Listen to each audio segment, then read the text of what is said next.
ามกว่าสิ่งใดอยู่ในโลกา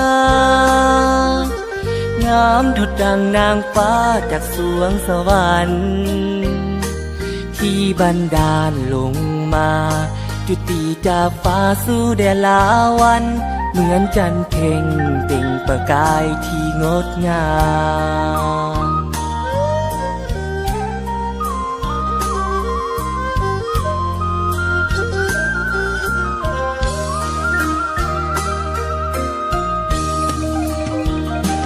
เห็นสาวงามเจ้างามวิไล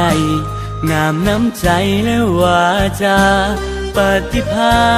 ณคู่ควรเลิศล้ำกว่าใคร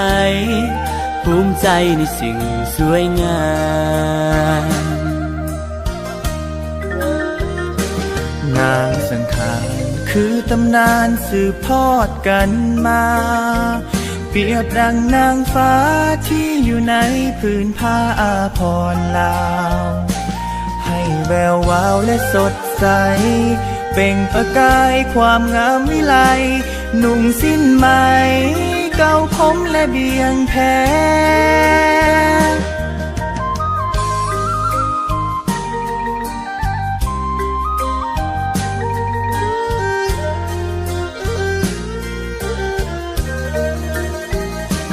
ดวงบุพภาลาวัน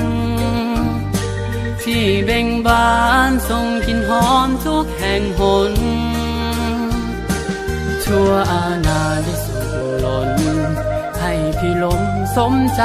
ปองพบนวลน้องยอดหญิงที่ปรารถนา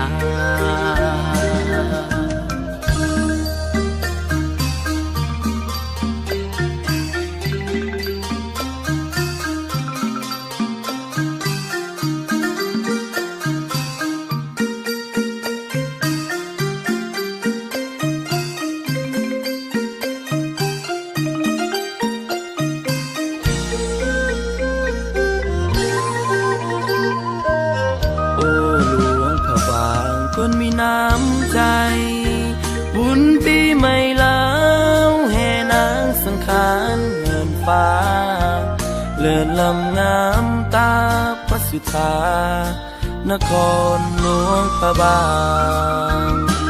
เห็นสาวงามเจ้างามวิไลงามน้ำใจและวาจาปฏิภาณคู่ควรเลิศล้ำกว่าใครภูมิใจในสิ่งสวยงามนางสังขารคือตำนานสืบทอดกันมาเปรียบดังนางฟ้าที่อยู่ในพื้นผ้าบอนลาวให้แวววาวและสดใสเปล่งประกายความงามวิไลนุ่งสิ้นไหมดาวผมและเบียงแพ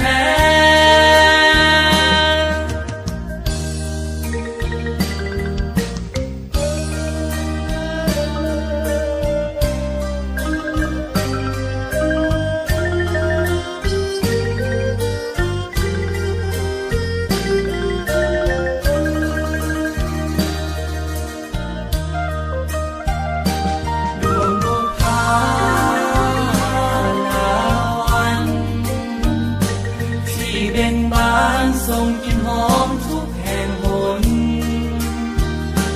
ทั่วอาณานิสุดให้พี่ลมสมใจปองพบนวลน้องยอดหญิงที่ปรารถนา